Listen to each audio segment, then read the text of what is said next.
के WhatsApp group में PDF share कर दिया है और आप लोगों ने शायद देख भी लिया होगा। तो यूनिट नंबर 8 है और हम बात करेंगे यूजीसी नेट के सिलेबस के आधार पे। तो आप यहाँ आसानी से देख सकते हैं कि भारत का संविधान दिया गया है यूनिट नंबर 8 में, और सामाजिक न्याय के बारे में दिया गया है, मानवाधिकार के बारे में दिया गया है और समाजकारी अभ्यास यानी प्रैक्टिस के बारे में जिक्र किया गया है। तो इस पीडीएफ में आपको भारत का संविधान के बारे में मिलेगा, उसकी विशेषताएं मिलेंगी, उसके लक्षण मिलेंगे, उद्देशिका मिलेगी यानी उद्देशिका को हम लोग प्रस्तावना कहते हैं, राज्य नीति निदेशक, राज्य नीति के निदेशक तत्व जिसको हम लोग बोलते हैं डीपीएसपी बोलते हैं, है ना, ये आपको मिलेगा। और साथ ही साथ आपको अनुच्छेद भी प्रोवाइड कराया जाएगा। ठीक है, तो इस पीडीएफ में सारी चीज़ें, उसके बाद जो नेक्स्ट पीडीएफ बनेगी वो आपकी सामाजिक न्याय पर रहेगी। तो कुल लगभग 137 पेज का है, आप इसे ध्यान से देखिएगा। क्लास में जो मेन चीज़ें रहेंगी आप उसे ज़रूर कॉपी पर नोट करिएगा ताकि आप लोग जो है उसे आसानी से समझ सकें। तो शुरुआत करते हैं सबसे पहले भारत का संविधान के बारे में। देखिए, भारत का संविधान आप सब भली भांति तरीके से मालूम है, सब जानते हैं कि भारत एक लोकतांत्रिक देश है।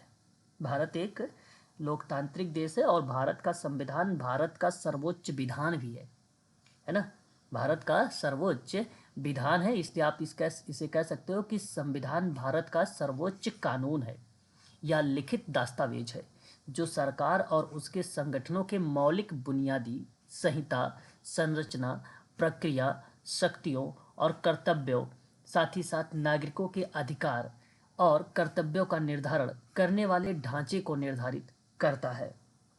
आपको बता दें कि इस संविधान में अगर हम बात करते हैं तो यहाँ पर मौलिक अधिकार, नागरिकों के लिए नीति या निदेशक सिद्धांत या सरकारी संस्थान या शक्तियों, कर्तव्यों के बारे में लिखित एक दस्तावेज है जो कि लोगों को उनके मौलिक राजनीतिक और सामाजिक अधिकार को दिलवाता है।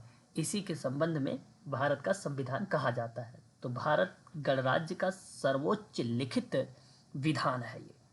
ठीक है, और साथ ही साथ आप इसे ये भी कह सकते हो कि इसे 26 नवंबर 1949, बहुत ध्यान से सुनिएगा इस डेट को, ठीक है, 26 नवंबर 1949 को संविधान सभा द्वारा अंगीकृत किया गया था और यह 26 जनवरी 1950 को ये लागू हुआ। हालांकि आप ये कह सकते हो कि भारत का सर्वोच्च विधान है जो भारतीय संविधान के अंतर्गत संविधान सभा द्वारा 26 नवंबर 1949 को पारित हुआ और 26 जनवरी 1950 से ये प्रभावी हुआ। ठीक है, ये आप बोल सकते हो। और 26 नवंबर को ही आपको एक डेट और याद रखनी है। 26 नवंबर को कौन सा दिवस मनाया जाता है, तो आप बता सकते हो, बताइए। संविधान दिवस, क्या बता सकते हो आप लोग? संविधान दिवस दिवस बता सकते हो। ठीक है, तो ये 26 नवंबर की डेट भी याद रखिएगा आप सभी लोग। ठीक है, पारित हुआ 26 नवंबर 1949 को और लागू की बात करता है तो 26 जनवरी 1950 को। ठीक है, आगे बात करते हैं। इसी को अंगीकृत किए जाने के समय संविधान में उस समय 295 अनुच्छेद यानी 395 अनुच्छेद और 8 अनुसूचियां थी और इसमें लगभग 1,45,000 शब्द थे, जिससे यह अब तक का अंगीकृत किया जाने वाला सबसे लंबा राष्ट्रीय संविधान बन गया। संविधान के प्रत्येक अनुच्छेद पर संविधान सभा के सदस्यों द्वारा बहस की गई और जिसकी संविधान के निर्माण के लिए 2 वर्ष 11 महीने की अवधि बेसिकली देखने को मिलती है। तो कभी कभी आपसे पेपर में ये भी सवाल पूछता है कि कितना समय लगा, तो आप 2 वर्ष 11 माह और 18 दिन बता सकते हो इसको प्रिपेयर। ठीक है, और लगभग 11 सत्रों में और 167 दिनों के दौरान बैठक हुई थी। ठीक है, तो ये 2-3 चीज़ें हैं जो आप लोगों के लिए इम्पोर्टेंट है। कौन सा कितने सत्र है, तो सत्रों के बारे में हो सकता है बन जाए सवाल, लेकिन अभी तक तो पूछा तो नहीं गया है। फिर भी आप यहाँ पर कर सकते हैं कि 11 सत्र यानी 11 सत्रों के बारे में जिक्र किया गया है। ठीक है, तो ये डेट आपको ध्यान रखना है। भारत का संविधान के बारे में यहाँ पर आपको 5 बातें हैं, पांचों के 5 इम्पॉर्टेंट हैं और उसको आप लोगों को ध्यान रखना पड़ेगा इस यूजीसी नेट में। जैसे एक तो संविधान सभा का गठन के बारे में याद रखनी होगी, दूसरा संविधान निर्माण के समय की बात याद रखनी होगी, संविधान निर्माण के समय का परिप्रेक्ष्य आपको थोड़ा सा ध्यान में रखना पड़ेगा, तीसरा संविधान सभा की समितियां हैं, उन समिति के बारे में आपको थोड़ा सा पता होना चाहिए। ठीक है, संविधान सभा की समितियां जैसे संघ शक्ति समिति है तो उसके अध्यक्ष कौन रहे, ठीक है, प्रारूप समिति है तो उसके अध्यक्ष कौन थे, डॉक्टर भीमराव अम्बेडकर, है ना। तो इसी तरीके से लगभग 6-7 समितियां हैं, उन समितियों के अध्यक्ष के नाम आपको पता होना चाहिए। ठीक है, तत्पश्चात संविधान के स्रोत आपको पता होना चाहिए और अंत में आपको संविधान की विशेषता आपको पता होना चाहिए। इतनी बातें अगर आप जानकारी रखेंगे तो, क्योंकि यहाँ से प्रश्न फैक्ट भी पूछे जाते हैं और अप्लाइड भी प्रश्न पूछे जाते हैं, कॉमन टॉपिक है, ये DSSB के लिए भी इम्पोर्टेंट है, MPPSC के लिए भी इम्पोर्टेंट है और UGC नेट के लिए तो खासकर इम्पोर्टेंट है क्योंकि उनकी यूनिट में ही ये चीज़ें मेंशन की गई है, यूनिट नंबर 8 में। उसके बाद भारत के संविधान में 467, देखो अगर हम बात करें आज वर्तमान में तो कहीं कहीं आपको 468 भी मिलेगा तो कहीं कहीं 470 भी आपको मिलेगा अनुच्छेद वर्तमान में। ठीक है, तो ऐसे प्रश्न अभी तक नहीं आए हैं, फिर भी आप यहाँ पे कॉमन सेंस का प्रयोग करके आप जो सबसे ज़्यादा लगेगा इनके बीच में 470 और 68 के बीच की जो नंबर्स में, तो आप उसे आइडेंटिफाई कर सकते हैं ईजिली कि यही आपका करेक्ट होगा। उसमें साथ ही साथ आपको लिखा मिलेगा कि 12 अनुसूचियाँ और ये 25 भाग में विभाजित हुआ। हालांकि निर्माण के समय हमारे मूल संविधान में 395 अनुच्छेद थे, 22 भाग थे और 8 अनुसूचियाँ थी। ठीक है, ये बात आपको ध्यान रखना होगा हमारे संविधान में। ठीक है, अभी परिवर्तित हुए, मॉडिफिकेशन हुआ है। ठीक है, तो इस चीज़ को भी आप लोग ध्यान रखिएगा। कितनी संशोधन हुए हैं बता सकते हो आप लोग, संशोधन कितने हुए हैं बता सकते हो आप लोगों ने? PDF यानी आप लोगों ने देखा नहीं है, लगभग 103 सर, जी 103, 106। अच्छा सॉरी 106। हाँ, 2023 सितंबर 2023 में 106वां संशोधन हुआ था। चलिए कोई बात नहीं, ध्यान रखिएगा फिर भी। अब देखिए संविधान का अर्थ, किसी राज्य का संविधान मूल सिद्धांतों या स्थापित परंपराओं का एक मौलिक समूह होता है ना, जिसके आधार पर राज्य के द्वारा शासन का संचालन किया जाता है। यह सरकार की संस्थानों के संगठन, शक्तियों और सीमाओं के साथ साथ नागरिकों के अधिकारों और कर्तव्यों के मध्य एक संतुलन की तरह कार्य करता है। यह देश के सर्वोच्च कानून के रूप में भूमिका निभाता है, जो सरकार के कामकाज, व्यक्तिगत और स्वतंत्रता की सुरक्षा और सामाजिक व्यवस्था के रखरखाव के लिए एक रूपरेखा प्रदान करता है। ठीक है, तो आप जानते भी हैं कि प्रत्येक देश की मूल विधि का अपना विशेष दर्शन होता है ना, और भारतीय संविधान तथ्यों और मूल भावनाओं के संबंध में अद्वितीय देखने को मिलता है। और साथ ही साथ मैं आपको ये भी कहूँगा कि भारत का संविधान विश्व का सबसे बड़ा संविधान है कि नहीं? इसमें आपको बता दूं, कठोरता और लचीलापन का मिश्रण पाया जाता है भारत के संविधान में। एकल नागरिकता का प्रावधान भी किया गया है इसमें, है ना। तो इसके अंतर्गत ये पॉइंट जो है बेसिकली मेंशन होता है। ठीक है, साथ ही साथ अगर हम बात करते हैं तो भारत का संविधान में कहा गया कि भारतीय गणराज्य का सर्वोच्च कानून है। यह देश की राजनीतिक व्यवस्था के लिए रूपरेखा तैयार करता है, सरकार की संस्थाओं की शक्तियों एवं उत्तरदायित्व को परिभाषित करता है। संविधान के द्वारा मौलिक अधिकारों की रक्षा के साथ साथ शासन के सिद्धांतों को भी रेखांकित किया जाता है। संविधान में देश के प्रशासन का मार्गदर्शन करने वाले नियमों और विनियमों का एक समूह होता है, वही भारत का संविधान बेसिकली दर्शाता है। ठीक है, तो भारतीय संविधान का एक पुस्तक मात्र ना होकर नीति, नियम, कानून, शक्ति, उत्तरदायित्व का एक मात्र स्रोत है ना, जो विधायिका, कार्यपालिका, न्यायपालिका के मध्य अधिकारों और शक्तियों का स्पष्ट विभाजन करता है। तो सरकार की संस्थानों की शक्तियों और उत्तरदायित्व को परिभाषित करता है। यही बेसिकली भारत का संविधान को रिप्रेजेंट करता है। ठीक है, तो इस पॉइंट को आप लोग ध्यान रखिएगा और इससे संबंधित जो भी प्रश्न होंगे मैं इस पॉइंट को समाप्त होने के बाद, भारत के संविधान के बाद, फिर मैं आप लोगों से कुछ MCQs भी करवाऊंगा इन्हीं पॉइंट के अंतर्गत, इन्हीं टॉपिक के अंतर्गत। अब हम थोड़ा सा बात करेंगे भारतीय संविधान की संरचनाओं पर, है ना, उसके कौन कौन सी संरचनाएं हैं बेसिकली भारतीय संविधान के अंतर्गत। ठीक है, तो यहाँ अगर मैं बात करता हूँ आप लोगों से, तो भारतीय संविधान विश्व के सबसे लंबे और विस्तृत लिखित संविधानों में से एक है। भारतीय संविधान की संरचना के विभिन्न घटकों को इस प्रकार देखा भी जा सकता है। कुछ कंपोनेंट है। ठीक है, भारतीय संविधान विश्व का सबसे बड़ा संविधान है, ये बात आपको अच्छे से पता है ना।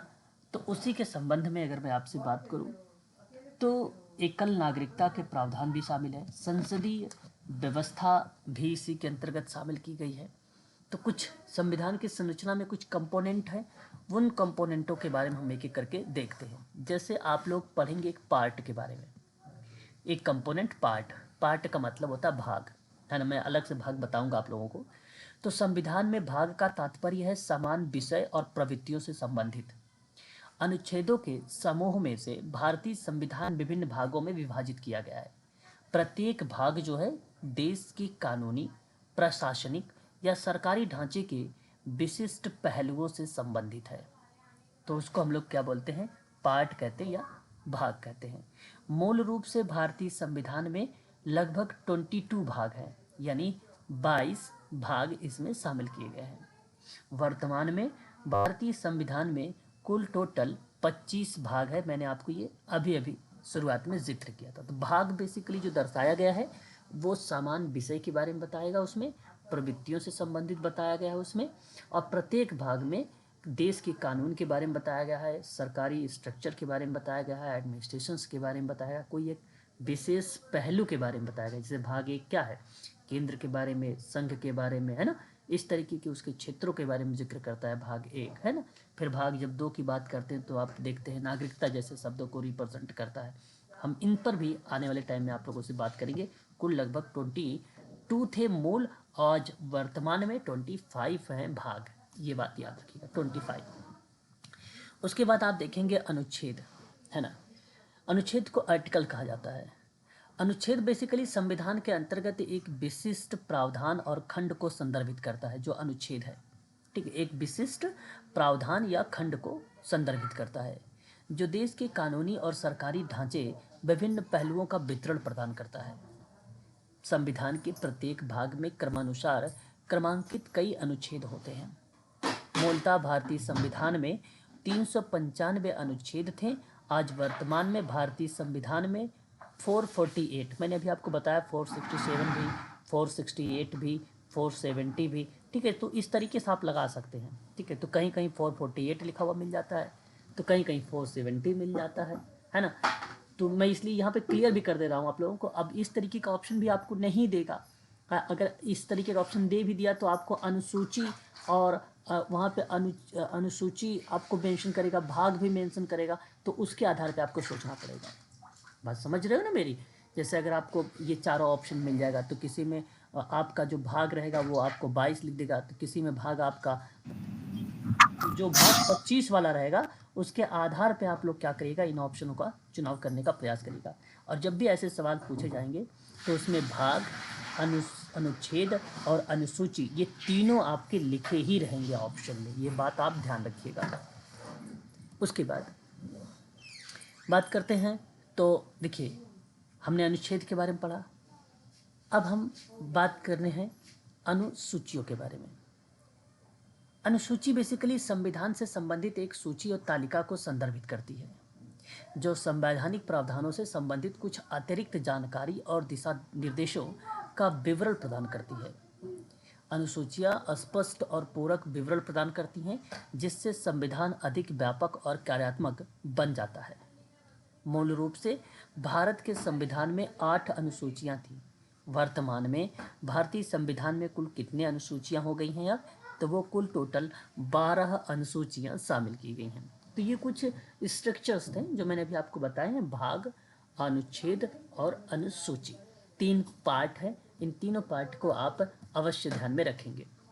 आगे बात करते हैं भारतीय संविधान के अधिनियमन और अंगीकरण को लेकर, उसके अधिनियमन और अंगीकरण की प्रक्रिया में। ठीक है, यहाँ मैं आप लोगों से कुछ इम्पॉर्टेंट तथ्य बताना चाहूँगा, क्योंकि अब उन तथ्यों को ही रिलेट कराता है ये पॉइंट। जैसे 2-3 बातें हैं, इसको प्लीज़ आप लोग बहुत ही अच्छे से मेंशन करिएगा। मैं आपको बता दूं, भारतीय संविधान का निर्माण करने वाली संविधान सभा का जो गठन हुआ था, संविधान सभा का गठन जानते हैं कब हुआ था? संविधान सभा का गठन बता सकते हैं आप लोग क्या? बता सकते हैं भारतीय संविधान का निर्माण करने वाली संविधान सभा का गठन कब हुआ? 26 नवंबर 1949 को सर। नहीं, जुलाई 1946 को हुआ था संविधान सभा का गठन। भारतीय संविधान का निर्माण करने वाली जो संविधान सभा है, इसी का गठन जुलाई 1946 में हुआ था। ठीक है, और एक कैबिनेट मिशन की संस्तुतियों पर किया गया था। ठीक है ना। संविधान सभा में प्रांत के प्रति 10 लाख की जनसंख्या पर एक प्रतिनिधि निर्धारित किया जाएगा, ऐसा संविधान सभा में प्रांतों से बात की गई थी कि 10 लाख की जनसंख्या पर एक प्रतिनिधि निर्धारित किया जाएगा, है ना। तो संविधान सभा का गठन आपको याद रखना है जुलाई 46 में। दूसरा, संविधान सभा के लिए इस क्रिया में अगर हम बात करें तो कुल सदस्य कितने निर्धारित किए गए थे? तो कुल जो सदस्य थे वो आप नंबर बता सकते हैं, 389 थे। इसमें प्रांतों से कितने थे? प्रांतों से कितने थे तो आप बता सकते हैं 292 सदस्य थे। और देसी रियासत अगर पूछता है, कौन सा? देसी रियासत, तो उससे कितने लोग थे? देसी रियासत कह सकते हैं आप या रियासतों कह सकते हैं, तो उससे लगभग 93 सदस्य थे। जो है कमिश्नरी क्षेत्र से कितने थे? कमिश्नरी क्षेत्र से कितने थे? 4, बिल्कुल सही जवाब। तो 4 जो है कमिश्नरी क्षेत्र से निर्धारित किए गए थे। इसके अंतर्गत ये तो बड़ी इम्पोर्टेंट जो है फैक्ट है, इनको आप ध्यान रखिएगा DSSB के स्टूडेंट। उसके बाद देखिए, बात यहीं समाप्त नहीं होती है, और इसके तत्पश्चात अगर मैं बात करूं संविधान सभा के सदस्यों में, किसके? संविधान सभा के, ठीक है, सदस्यों में अनुसूचित जनजाति, ठीक है, के सदस्यों की संख्या कितनी थी? सदस्यों की संख्या कितनी थी? पेपर में आता है सवाल ये, संविधान सभा के सदस्यों में अनुसूचित जनजाति की अगर सदस्यों की संख्या पूछता है तो ये सवाल आता है। तो उस समय जो संख्या थी वो थी 33 थी। और महिला सदस्यों की संख्या कितनी थी? सर 15। हाँ, सही जवाब। महिला सदस्यों की जो संख्या थी, ठीक है, वो आप बताएंगे सभी लोग 15। ठीक है, ये बात आपको ध्यान रखना है इसके अंतर्गत। आगे अगर हम बात करते हैं तो संविधान सभा की बैठक हुई थी, आप लोगों ने बड़ा सुना भी होगा क्योंकि ये परीक्षा में खूब आता भी है। संविधान सभा की प्रथम बैठक, संविधान सभा की प्रथम बैठक हुई थी, और ये डेट आपको पता है 9 दिसंबर 1946। और ये 9 दिसंबर 1946 का जो संविधान सभा की प्रथम बैठक थी वो दिल्ली में एक काउंसिल चैम्बर का पुस्तकालय है ना, पुरानी दिल्ली, उस पुस्तकालय में बैठक हुई थी। और उस समय सबसे बुजुर्ग एक व्यक्ति बैठे हुए थे उस बैठक में, और उनका क्या नाम है जानते हैं आप लोग? सच्चिदानंद सिन्हा। हाँ, सच्चिदानंद सिन्हा थे। और सच्चिदानंद सिन्हा जी को अस्थाई अध्यक्ष बनाया गया था। इसका मतलब है कि ये बाद में हटाए भी जा सकते हैं, है ना। अस्थाई, अस्थाई का मतलब होता है फिक्स हो जाना, और अस्थाई अध्यक्ष ये बनाए गए थे। लेकिन आपको बता दें, संविधान सभा की इस बैठक के 2 दिन बाद फिर हुई बैठक, तो वो 11 अगस्त 1946। नहीं, 11 दिसंबर 1946 को अस्थाई अध्यक्ष किसको बनाया गया? राजेंद्र प्रसाद। हाँ, राजेंद्र प्रसाद। राजेंद्र प्रसाद को, ठीक है, याद रखिएगा। और अगर हम बात करते हैं यहाँ पे उपाध्यक्ष किसको बनाया गया? उपाध्यक्ष, एस सी मुखर्जी। हाँ, H C C Mukherjee. Mukherjee ji को बनाया गया था, ठीक है। और उसी समय बी एन राव जी को क्या बनाया गया था? संवैधानिक, सलाहकार। हाँ, संवैधानिक सलाहकार के रूप में इनको नियुक्त किया गया, बी एन राव जी को, ठीक है। ये बात आपको ध्यान रखना है, ठीक है। उसके बाद अगर हम बात करते हैं तो इसमें और भी एक डेट इम्पॉर्टेंट आती है। 13 दिसंबर 1946 को पंडित जवाहरलाल नेहरू जी का नाम आता है। इन्होंने संविधान सभा में ऐतिहासिक उद्देश्य प्रस्ताव पेश किया था। तो पेपर में सवाल बनता है कि उद्देश्य प्रस्ताव, ठीक है, पेश किसने किया था? तो जवाब आता है जवाहरलाल नेहरू को, ठीक है। और इसे सर्वसम्मति से फिर स्वीकार भी कर लिया गया। और वो डेट पूछ लेता है कि सर्वसम्मति से स्वीकार कब किया गया? स्वीकार कब किया गया? तो 22 जनवरी 1947। 1947 को, ठीक है। तो ये आपको ध्यान रखना है, कुछ इम्पोर्टेंट ये डेट थी, इस डेट के संबंध में चीज़ें आती हैं। संविधान के निर्माण की प्रक्रिया में कुल 2 वर्ष 11 महीने 18 दिन लगे थे, और इसी कार्य पर लगभग कितने रुपए खर्च हुए थे? तो 64 करोड़ रुपए खर्च हुए थे। 64 करोड़ रुपए खर्च हुए थे, और 2 वर्ष 11 माह 18 दिन लगे थे इस संविधान के निर्माण में, ठीक है। संविधान सभा पारित कब हुआ? पारित कब हुआ? पारित कब हुआ? 26 नवंबर 26 जनवरी 1950 को। 49 को पारित हुआ, 1940। 49 को सर। हाँ, लागू कब हुआ? 26 जनवरी 1950 को। हाँ, 26 जनवरी 1950 को, ठीक है। ये लागू की डेट आती है, ठीक है, ये बात ध्यान रखिएगा। अंतिम संविधान सभा की बैठक कब हुई थी? वो डेट पूछता है। अंतिम सर 24 जनवरी 1950 को। बिल्कुल सही जवाब। अंतिम संविधान सभा की बैठक ध्यान रखिएगा 24 जनवरी 1950 को हुई थी। उसी दिन डॉक्टर राजेंद्र प्रसाद जी को क्या बनाया गया था? देश का राष्ट्रपति।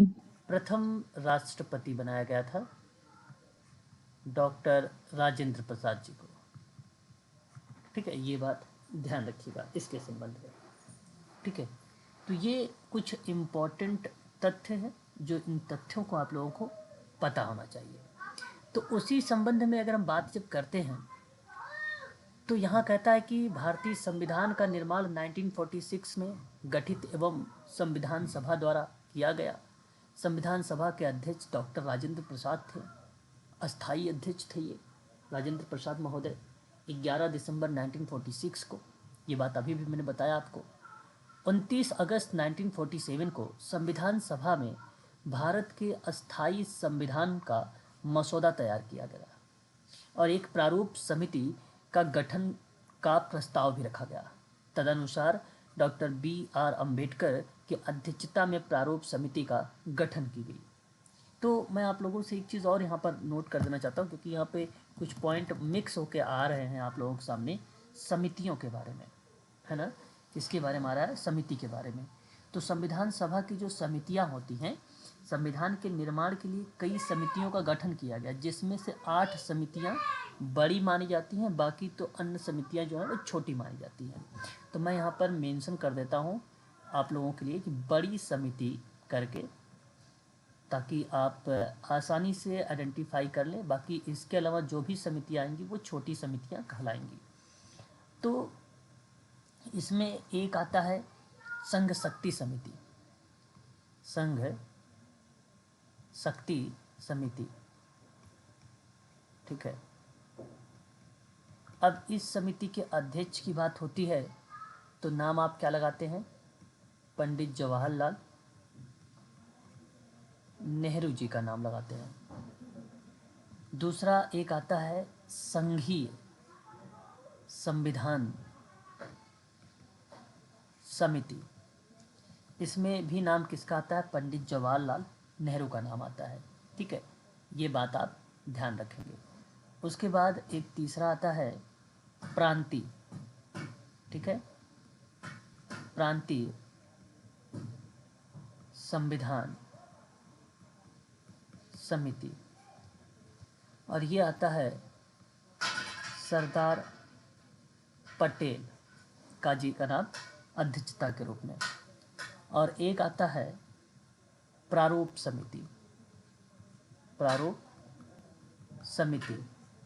इस समिति के अध्यक्ष के रूप में नाम जाना जाता है डॉक्टर, ये पेपर में आया भी है कई बार, B.R. अम्बेडकर, B.R. अम्बेडकर, ठीक है। ये बात ध्यान रखिएगा। उसके बाद अगर हम बात करते हैं तो एक आता है परामर्श दाता समिति, ठीक है।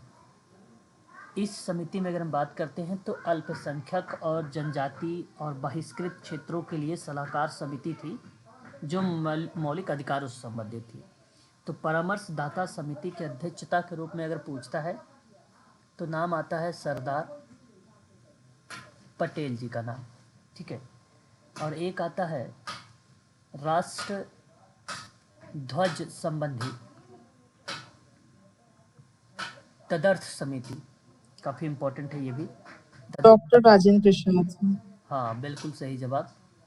और यहाँ पे डॉक्टर राजेंद्र प्रसाद जी का नाम आता है, ये आपको ध्यान रखना होगा। और एक राज्यों हेतु समिति होता है, राज्य हेतु समिति, और ये समिति के अध्यक्ष जवाहर लाल नेहरू जी हैं, नेहरू जी हैं। और एक होता है संचालन समिति, और इस संचालन समिति के अध्यक्ष के रूप में डॉक्टर राजेंद्र प्रसाद, ठीक है। ये बात आपको ध्यान रखनी है, ठीक है। तो ये कुल टोटल 8 जो है समितियां हैं। इन समितियों के बारे में आपको थोड़ा सा पता होना चाहिए। इसमें कुछ इम्पॉर्टेंट है, लाइक जैसे अगर मैं इम्पॉर्टेंट के रूप में बताऊं, मैंने परीक्षाओं में देखा भी है, एक परामर्श आता है इम्पॉर्टेंट के रूप में, ये आप ध्यान रखेंगे। दूसरा प्रारूप समिति के बारे में आप याद रखेंगे, ठीक है। तीसरा एक आप याद रखेंगे संचालन समिति भी पेपर में आता है। और अगर हम बात करते हैं तो एक संघीय संविधान वाला भी आता है पेपर में, ठीक है। ये भी इम्पॉर्टेंट है, बस बाकी इतना पेपर में नहीं आते, लेकिन ये बड़े इम्पॉर्टेंट है जो परीक्षाओं में पूछे जाते हैं, ठीक है। तो इसलिए मैं चाहूँगा कि इनके नाम आप लास्ट पॉइंट दिखा दीजिएगा। जी। सर प्रारूप समिति का क्या मैं सही अर्थ समझ रही हूँ? लेआउट होता है, लेआउट जो बनाया गया था संविधान का। हाँ हाँ, वही है प्रारूप समिति, उसी को प्रारूप समिति का नाम दिया जाता है, ठीक है। ओके। हाँ, उसी का ही नाम लेआउट डिज़ाइन के प्रारूप में अगर हम बात करते हैं तो डिज़ाइन का मतलब अभिकल्प होता है। अभिकल्प का तात्पर्य है बेसिकली प्रारूप या अभिकल्पना के नाम से जाना जाता है, ठीक है। सर क्वेश्चन में ये आ जाए कि संविधान के जनक कौन थे तो बी आर अम्बेडकर ही लगेगा। हाँ हाँ, वो जनक तो वो तो है ही है भाई, उसमें तो सभी को पता होना चाहिए, है ना। डॉक्टर भीमराव अम्बेडकर जी को संविधान के पिता भी कहे जाते हैं, जनक भी कहे जाते हैं, है ना। तो बड़े सभी को पता होना चाहिए इसके बारे में। तो चलिए आगे बात करते हैं और इधर आते हैं। तो ये चीज़ें सर एक पॉइंट दिखा दीजिए एक बार बस। एक पॉइंट क्या देखना है नीचे बताओ। ठीक है सर। चलो, तो यहाँ देखिए, ये बेसिकली जो है 29 अगस्त 1947 को संविधान सभा में भारत के अस्थाई संविधान के मसौदा तैयार किया गया और प्रारूप समिति के गठन का प्रस्ताव रखा गया था। और उस समय मैंने बता भी दिया अभी कि डॉक्टर भीमराव अंबेडकर जी की अध्यक्षता में इस प्रारूप समिति का गठन हुआ था। ठीक है, तो ये डेट आपको ध्यान भी रखनी है। प्रारूप समिति के द्वारा संविधान को तैयार करने में लगभग 2 वर्ष 11 महीने 18 दिन लगने कुल समय लगा था। कितने पैसे लगे थे? तो 64 करोड़ यानी 64 करोड़ लगभग इसमें पैसे भी खर्च हुए थे।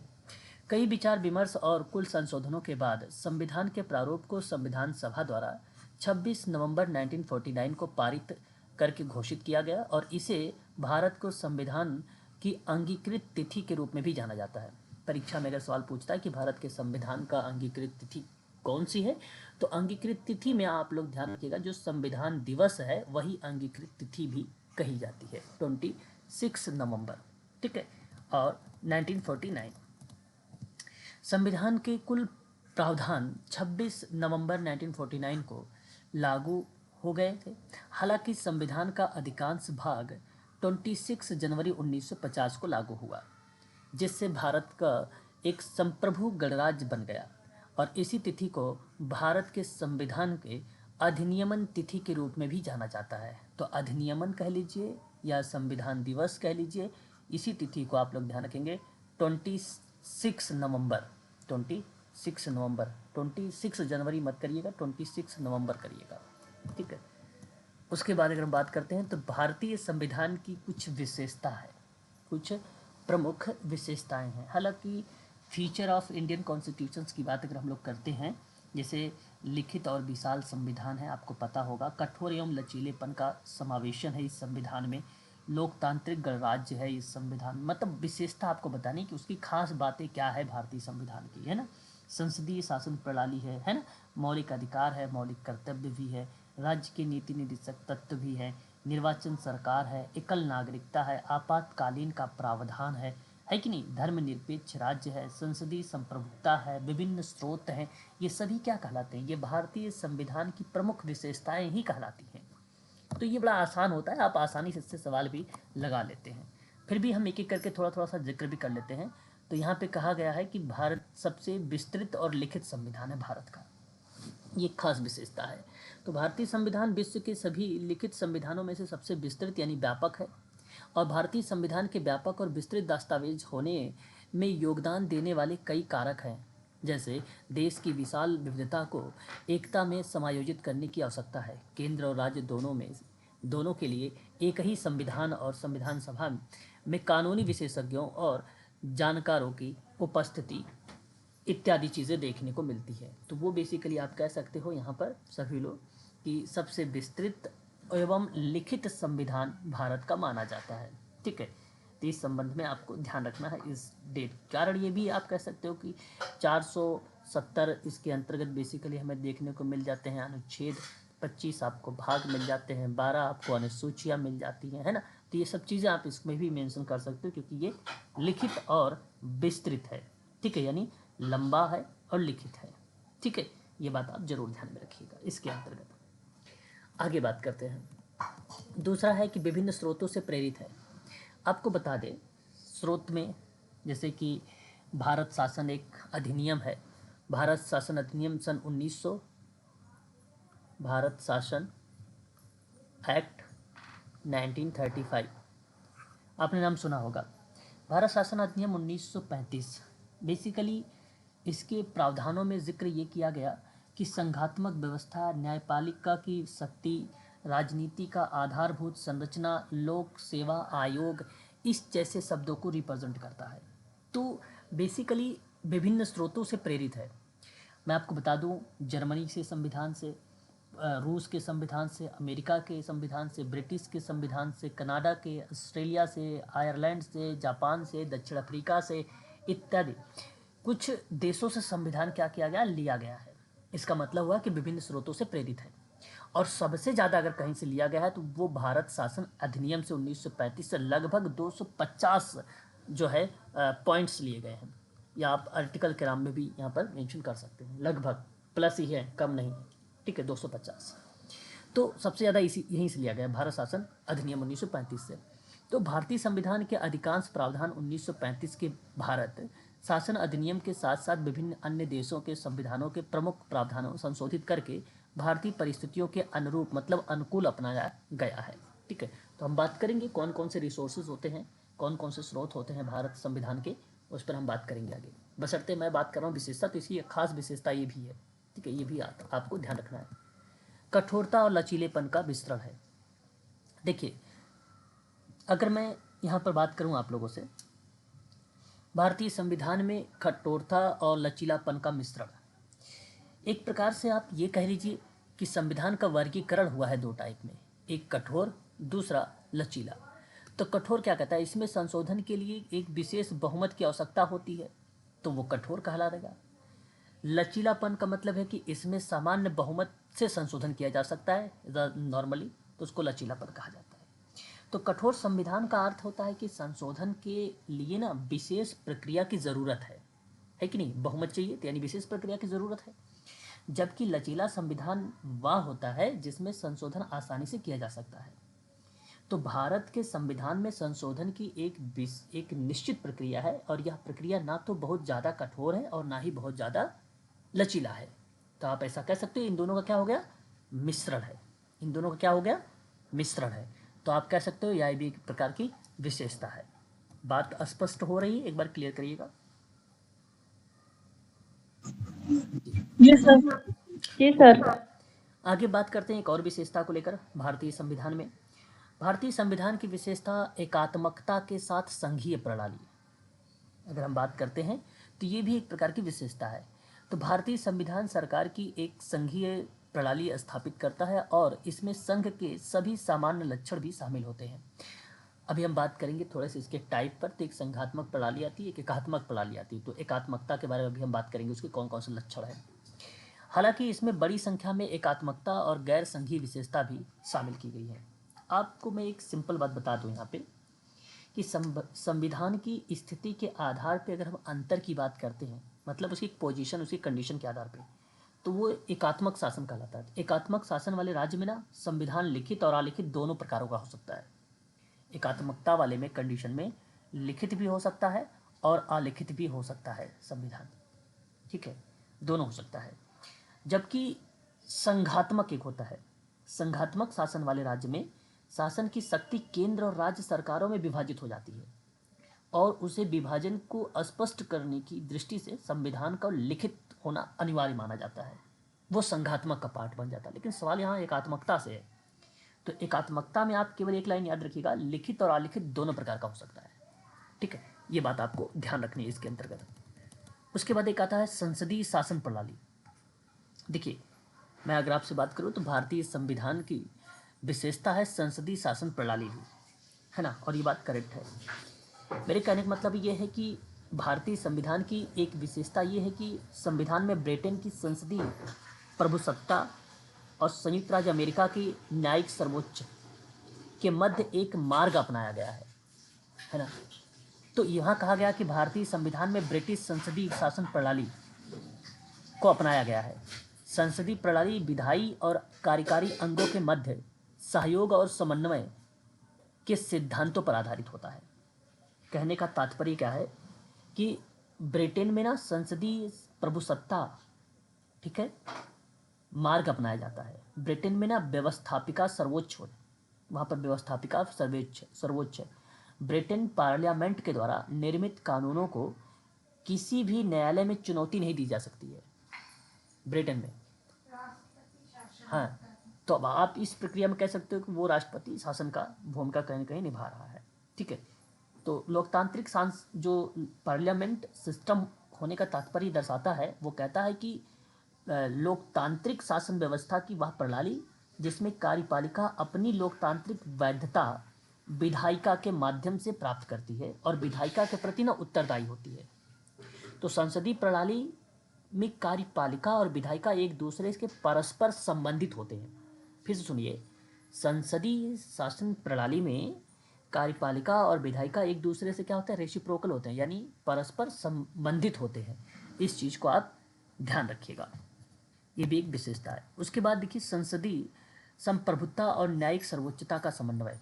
अभी भी मैंने बताया संसदीय संप्रभुता की बात करते हैं तो यूके नाम आता है, सर्वोच्च न्यायिक सर्वोच्च समन्वय की बात करते हैं तो हम लोग कहाँ नाम सोचते हैं, यूएसए के बारे में। भारतीय संविधान की विशेषता संसदीय संप्रभुता एवं न्यायिक सर्वोच्चता का समन्वय एक विशेषता है और ये कहता है कि भारतीय संविधान में विधि के निर्माण के लिए विधायिका के अधिकार और संवैधानिक सिद्धांतों के आलोक में इन विधियों की समीक्षा और व्याख्या करने के लिए न्यायपालिका की शक्ति के मध्य एक संतुलन बनाया गया है। भारतीय संविधान के निर्माताओं में ये बात ध्यान रखना है कि संसदीय संप्रभुता के ब्रिटिश सिद्धांत न्यायिक सर्वोच्च के अमेरिकी सिद्धांत के बीच एक उचित समायोजन को प्राथमिकता दी गई है। सर्वोच्च न्यायालय अपनी न्यायिक समीक्षा की शक्ति के माध्यम से संसदीय कानूनों को असंवैधानिक घोषित कर सकती है ना, क्या कर सकती है, असंवैधानिक वाली प्रक्रिया में रिप्रेजेंट कर सकती है। तो ये बात ध्यान रखिए। और भारतीय संविधान के निर्माताओं ने संसदीय संप्रभुता के ब्रिटिश सिद्धांत और न्यायिक सर्वोच्चता के अमेरिकी सिद्धांत के बीच में एक उचित समायोजन की प्राथमिकता देता है। ये बात आपको ध्यान रखना है इसके संबंध में, ठीक है। तो इसलिए मैं आपसे कहूँगा कि ये भी एक प्रकार की आपकी विशेषता होगी। हालांकि विधि बनाने का अंतिम अधिकार संसद को है। न्यायपालिका संविधान के संरक्षक के रूप में कार्य करती है और न्यायपालिका द्वारा यह सुनिश्चित किया जाता है कि संसदीय कार्य संवैधानिक मानदंडों के अनुसार हो और मौलिक अधिकारों की रक्षा के अनुरूप हो। तो ये बेसिकली शब्द जो है आपके सामने मेंशन किए गए थे, तो इसे भी आप लोग ज़रूर ध्यान में रखिएगा, ठीक है। तो यहाँ पर मैंने आपको कुछ चीज़ों के बारे अच्छा, हालांकि कई ऐसे सिस्टम होते हैं, कई ऐसी प्रक्रियाएं होती हैं इसके अंतर्गत, है ना। जैसे अगर मैं आपसे बात करूं तो एक होता है कानून का शासन, कई विशेषताएं होती हैं। विशेषताओं की बात अगर किया जाए तो ज़रूरी नहीं कि मैंने जो इतना मेंशन किया है वही केवल विशेषता ही है, विशेषता और भी हैं। आप कह सकते हो, जैसे अगर मैं बात करूं कानून का शासन, क्या कानून का शासन नहीं हो सकता है? बिल्कुल विशेषता हो सकता है। कैसे संविधान की विशेषता हो सकती है? भारत में लोग कानून द्वारा शासित होते हैं, है कि नहीं, किसी व्यक्ति द्वारा नहीं। यानी जो बेसिक सत्यवाद है ना, कोई भी व्यक्ति कानून से ऊपर नहीं है ना। लोकतंत्र के लिए कानून व्यवस्था बेहद महत्वपूर्ण है। तो इसका अर्थ यही स्पष्ट करता है कि लोकतंत्र कानून संप्रभु है। तो इस कंडीशन में भी आप कह सकते हो कानून का शासन भी कहीं ना कहीं एक प्रकार की संविधान की विशेषता बताती है। एकीकृत और स्वतंत्र न्यायपालिका की बात होती है। अच्छा, एकीकृत तो आप जानते ही हैं, भारत में एकल एकीकृत न्याय प्रणाली है। इसका मतलब यही है कि भारतीय संविधान कार्यपालिका और विधायिका के प्रभाव से मुक्त होने के साथ भारतीय न्यायपालिका को समक्ष या उसके सक्षम करके स्वतंत्र न्यायपालिका की स्थापना करती है। तो इसलिए कह सकते हो कि एकीकृत और स्वतंत्र न्यायपालिका का नाम आप मेंशन कर सकते हो यहाँ पर भी, ठीक है। और भी इसके अंतर्गत आते हैं मौलिक अधिकार। क्या मौलिक अधिकार नहीं होता है? विशेषता होता है। मौलिक अधिकार की बात अगर हम करते हैं, भारतीय संविधान का भाग आप जब पढ़ेंगे तो 3 मिलेगा आपको। सभी नागरिकों को 6 मौलिक अधिकारों की गारंटी देता है। बड़ा इंपॉर्टेंट पॉइंट रहेगा। मैं आपको अधिकारों के बारे में जब बात करूंगा तो परीक्षा में ये 2 सवाल आए थे, है ना, इसके बारे में बताऊंगा। तो मौलिक अधिकार भारतीय संविधान की महत्वपूर्ण विशेषताओं में से एक माना जाता है, इसलिए कहा जाता है कि मौलिक अधिकार भी कहीं कहीं मेंशन किया गया है इसमें। राज्य के नीति निर्देशक सिद्धांत की बात करूं, DPSP के बारे में, डायरेक्टिव प्रिंसिपल स्टेट पॉलिसी। अब DPSP के अकॉर्डिंग अगर मैं बात करता हूं यहाँ पे, तो डॉक्टर भीमराव अंबेडकर के बारे में इन्होंने कहा कि DPSP यानी राज्य नीति के निर्देशक सिद्धांत भारतीय संविधान की एक नवीन विशेषता है। तो नवीन विशेषता किसने बताया, ये पेपर में सवाल भी पूछता है। तो आप क्या नाम लगाएंगे, अंबेडकर महोदय का नाम लगाएंगे। अब इसमें बेसिकली लोगों को सामाजिक और आर्थिक न्याय प्रदान करने के लिए डीपीएसपी को हमारे संविधान में शामिल किया गया था। किस लिए बताइए, भारत में कल्याणकारी राज्य की स्थापना करने के लिए, सामाजिक और लोगों को आर्थिक न्याय प्रदान किया जा सके, उसके लिए डीपीएसपी को यहाँ पे विशेषता के रूप में शामिल किया गया। उसके बाद अगर मैं बात करता हूँ आप लोगों से, तो आपने नाम सुना होगा मौलिक कर्तव्य के बारे में। मौलिक कर्तव्य, तो मौलिक कर्तव्य भी विशेषता है। मूल संविधान में नागरिकों के मौलिक कर्तव्य का प्रावधान नहीं था। तो आपने एक नाम सुना होगा स्वर्ण सिंह समिति, जानते होंगे आप लोग, स्वर्ण सिंह जी सर। समिति। अब इन्हीं की सिफारिश पे 42वां संविधान संशोधन 1976, 42वां संविधान संशोधन था 1976 का। तो मौलिक अधिकारों को हमारे संविधान में क्या कर दिया गया, इसको जोड़ दिया गया, और भारत के सभी नागरिकों के लिए 10 मौलिक कर्तव्यों की एक सूची दे दी गई। बेसिकली बाद में क्या हुआ, 2002 में 86वां संविधान संशोधन में हुआ, संशोधन हुआ, 86वां संविधान संशोधन हुआ 2002 में। आपने नाम पढ़ा होगा 51 का, यही ना पढ़ा था, मौलिक, जी सर। सॉरी मौलिक कर्तव्य में, कर्तव्यों पे सर। हाँ मौलिक कर्तव्यों पर। तो अब टोटल बेसिकली जब हम देखने को हमें मिलता है कि माता पिता द्वारा अपने बच्चों को प्राथमिक निःशुल्क शिक्षा प्रोवाइड कराए 6 से 14 साल के बच्चों को, तो वह बेसिकली एक मौलिक कर्तव्य बन जाता है, और वो बन जाता है 11वें नंबर का। कौन से नंबर का, 11वें नंबर का। पहले मूल रूप से कितने मौलिक कर्तव्य हैं, 10 है ना, कुल कितने हैं, 10 थे सर, फिर 11 हो गए। अब 11 हो गए, ठीक है। तो ये भी आप कह सकते हो। तो इसी तरीके से कई चीज़ें हैं, जैसे मैंने एक शब्द और मेंशन कराया था आप लोगों से, मैंने मेंशन किया था सार्वभौमिक वयस्क मताधिकार के बारे में। ये बड़ा इंपॉर्टेंट शब्द है, इसके बारे में थोड़ा सा समझ लीजिए क्या है ये। हालांकि सब लोग देखो ऐसे प्रश्नों को ना आप इजीली कर लेंगे, मिलेगा तो, लेकिन मीनिंग को जरूर जब समझेंगे तभी तो और आसानी होगी आपको करने में भी। भारतीय लोकतंत्र देखिए एक व्यक्ति का मत होता है, ये बात जानते हैं आप सभी लोग। भारतीय लोकतंत्र एक व्यक्ति के मत के आधार पर कार्य करता है। भारत का प्रत्येक नागरिक जो 18 वर्ष या उससे अधिक आयु का है, जाति, लिंग, नस्ल, धर्म, स्थिति के बावजूद चुनाव में वोट देने का हकदार है ना। भारतीय संविधान सार्वभौमिक वयस्क मताधिकार की पद्धति के माध्यम से भारत में राजनीतिक समानता स्थापित करने की बात करता है। तो ये पॉइंट बेसिकली इस शब्द को दर्शाता है। आपको पता होगा एक एकल नागरिकता, बड़ा फेमस शब्द है, एकल नागरिकता, है ना। आप लोगों ने नाम सुना भी होगा एकल नागरिकता के बारे में। एक संघीय शासन में आमतौर पे नागरिक दोहरी नागरिकता रख सकते हैं। जैसे कि अगर मैं बात करूं संयुक्त राज्य अमेरिका में होता है ना, आमतौर पर नागरिक दोहरी नागरिकता रख सकता है, जैसे संयुक्त राज्य अमेरिका में होता है। लेकिन भारतीय संविधान में केवल एक ही नागरिकता का प्रावधान है। इसका मतलब जानते हैं क्या होता है, इसका मतलब क्या होता है, प्रत्येक भारतीय भारत का नागरिक है, चाहे उसका निवास स्थान या जन्म स्थान कुछ भी हो।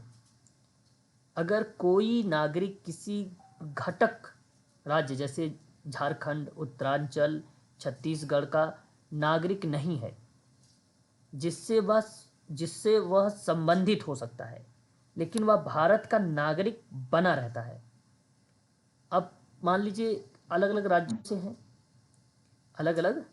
से हैं, तो उस कंडीशन में आपका डोमिसाइल या निवास जब प्रमाण पत्र देखने को मिलता है, तो आप अब जहाँ पर जन्म हुआ है आप उसी को लगाते हैं, वही दिखाते हैं।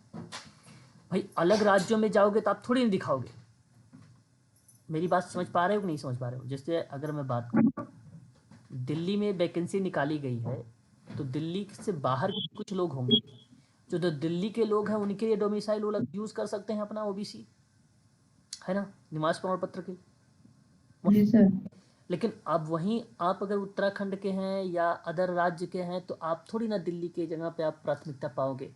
अगर मिलेगी प्राथमिकता भी, तो वह आपको यहाँ की चाहिए डोमिसाइल, यानी नागरिकता, है ना। तो ये एकल नागरिकता हुआ।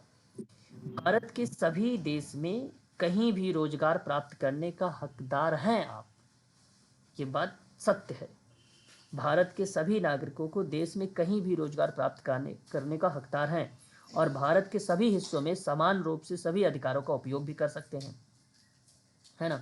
तो संविधान निर्माताओं ने जानबूझकर क्षेत्रवाद, बात को समझिएगा, मैंने क्षेत्रवाद लिखा है, बताया है, और अन्य विघटनकारी प्रवृत्तियों को खत्म करने के लिए एकल नागरिकता का विकल्प लिया था। तो एकल नागरिकता ने निस्संदेह भारत के लोगों में एकता की भावना पैदा की है, ठीक है। तो इस कंडीशन में एकल नागरिकता का शब्द हमें देखने को मिलता है। आपको बता दें विशेषता के रूप में आपातकालीन के नाम सुना होगा, बड़ा इंपॉर्टेंट शब्द है, IMP लिख रहा हूँ, परीक्षा में हो सकता है आपसे पूछा भी जाए। और ये है आपका आपातकालीन एक विशेषता प्रावधान। उम्मीद है आप सबको मालूम होगा। ये आपातकाल 3 टाइप के हैं, आपने नाम सुना होगा। एक आर्टिकल आता है 352, एक आर्टिकल आता है 356, एक आर्टिकल आता है 360। 3 आर्टिकल बहुत इंपॉर्टेंट शब्द है, प्लीज़ इसको ध्यान रखिएगा। देखिए, संविधान निर्माण ने यह भी अनुमान लगाया कि देश में कभी कभी ऐसी स्थितियां भी उत्पन्न हो सकती हैं जब सरकार को सामान्य समय की तरह ना चलाया जा सके। ऐसी स्थितियों से निपटने के लिए ना संविधान में आपातकालीन प्रावधानों का विस्तार किया गया, यानी उसके बारे में बताया गया। जैसे मान लीजिए युद्ध, बाहरी आक्रमण, युद्ध, बाहरी आक्रमण, विद्रोह, है ना, के कारण अगर कोई कंडीशन या कोई स्थिति उत्पन्न होती है तो उस जगह पे आपातकाल लग जाएगा। और वो भारत के संविधान में अनुच्छेद बताया गया है 352, ठीक है, ये बात ध्यान रखिएगा। मान लीजिए कि राज्यों में संवैधानिक तंत्रों की विफलता हो गई। किसकी? संवैधानिक तंत्रों की असफलता या विफलता हो गई, ठीक है। तो उससे संबंध में राज्यों में, कहाँ पे? राज्यों में। तो ऐसे कंडीशन पर भारतीय संविधान में आर्टिकल आता है और वो आर्टिकल होता है 356, 356, ठीक है, ये दर्शाता है। और अगर मान लीजिए आर्थिक या मान लीजिए वित्तीय आपातकाल या विपदा आ जाए तो उस कंडीशन पे कौन सा अनुच्छेद लग जाता है? तो वो 360 लग जाता है। कौन सा लग जाता है? वो 360 लग जाता है। सर तो ये बड़ा इम्पोर्टेंट रहेगा, थोड़ा सा आप लोग इसको भी ध्यान में रखेंगे क्योंकि परीक्षा में इससे भी सवाल कभी कभी पूछा भी गया है, ठीक है, इसके संबंध में। उसके बाद अगर हम बात करें, अच्छा, हालांकि बहुत सारी ऐसी विशेषताएं हैं जो इसके अंतर्गत शामिल किए गए हैं। हम अब आगे बढ़ते हैं इसी क्रम में। एकीकृत और स्वतंत्र न्यायपालिका, देखिए यहाँ पर वही चीज़ें लिखी गई है। तो कहा गया है कि एक एकीकृत न्यायिक प्रणाली का अर्थ है न्यायालय की एक एकल प्रणाली जिसमें सर्वोच्च न्यायालय, उच्च न्यायालय या अधीनस्थ न्यायालय शामिल है, जो केंद्र सरकार और राज्य सरकार द्वारा निर्मित कानूनों की संविधान की मूल अवसंरचना के अनुरूप समीक्षा है या समीक्षा करती है।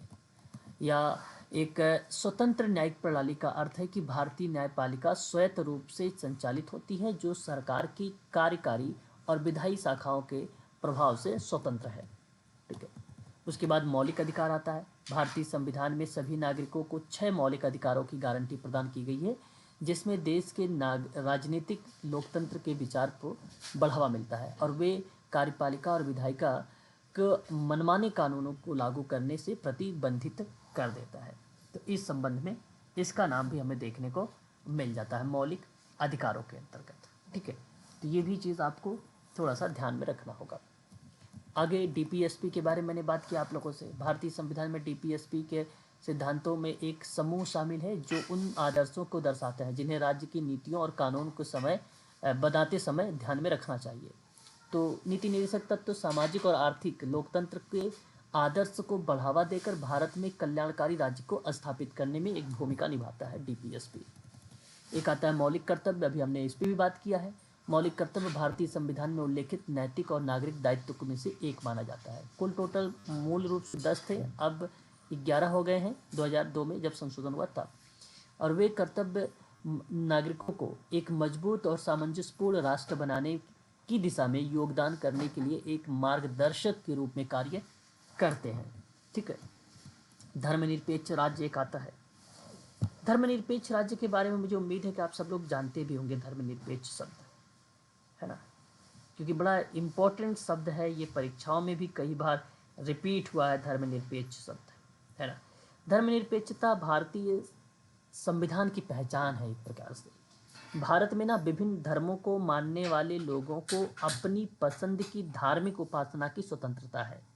यहाँ सभी धर्मों को एक समान माना गया है। भारत में ना जिस तथ्य की सराहना की गई है वह यह है कि सभी धर्म मानवता से प्रेम करते हैं और सत्य का समर्थन करते हैं।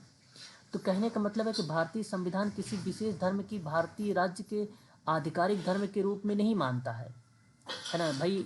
भारतीय संविधान में हिंदू धर्म या मुस्लिम धर्म किसी एक को प्राथमिकता नहीं दी गई है। इसके बजाय यह अनिवार्य करता है कि राज्य के सभी धर्मों के साथ समान व्यवहार करना चाहिए, ये बताया गया है। किसी विशेष धर्म के पक्ष में या उसके विरुद्ध भेदभाव करने से परहेज करना चाहिए, ये धर्मनिरपेक्षता शब्द बताया गया है। सन 1949 में अपनाए गए संविधान में धर्मनिरपेक्षता शब्द का कहीं भी उल्लेख नहीं किया गया था। जब 1949 में आया था ना, तो उस समय कहीं भी धर्मनिरपेक्षता शब्द को नहीं रिलेट कराया गया था। लेकिन आपको बता दें 42वां संविधान संशोधन आपने नाम सुना होगा, सन 1976 में मैंने 3 शब्द बताया था, जोड़ा गया था PAS करके, ठीक है। तो उसमें बेसिकली संशोधन करके संविधान की प्रस्तावना में इस धर्मनिरपेक्षता को जोड़ा गया है। कहाँ पे जोड़ा गया है? प्रस्तावना में, ठीक है। लेकिन 1949 में नहीं था, ठीक है, ये बात ध्यान रखिएगा आप सभी लोग।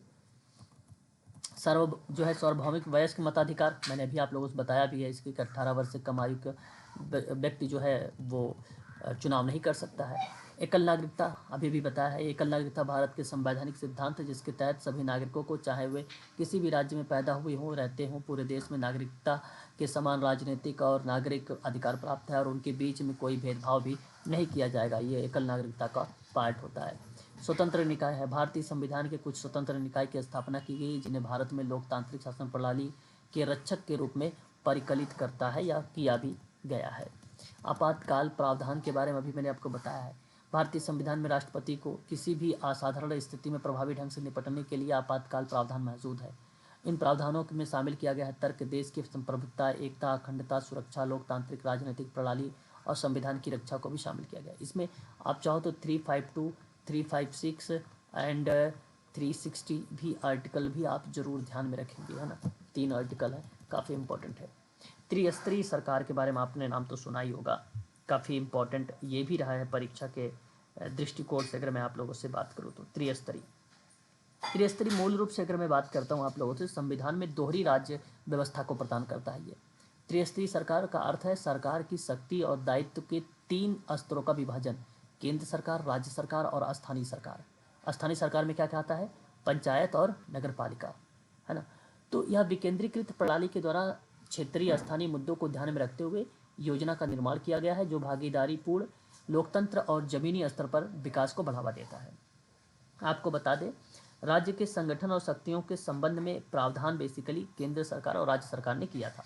बाद में बेसिकली आपने नाम सुना होगा, एक 73वां संविधान संशोधन था, एक 74वां संविधान संशोधन था, सुना होगा। सन 1992 में सरकार ने एक तीसरे स्तर पर अर्थात स्थानीय स्तर को जोड़ दिया था जो दुनिया के किसी भी अन्य संविधान में नहीं पाया गया। 73वां संविधान संशोधन जब 1992 में हुआ था तो उसमें एक नया भाग जोड़ा गया था और वो भाग क्या था? 9, है ना। 9 का का यही था ना, 9 का का था। और एक 11 जोड़ा गया था जो 11वीं अनुसूची थी जहाँ पंचायत और ग्रामीण स्थानीय सरकार थी, ठीक है। और 74वें वाले में 9 का का था, 9 का का था। और 73वें वाले में अगर हम लोग बात करते हैं तो वो क्या था? 11वां जोड़ा गया था, अनुसूची, हाँ, पंचायत, ठीक है, उसको जोड़ा गया था, ठीक है। ये चीज़ें आप यहाँ पे शामिल कर सकते हैं।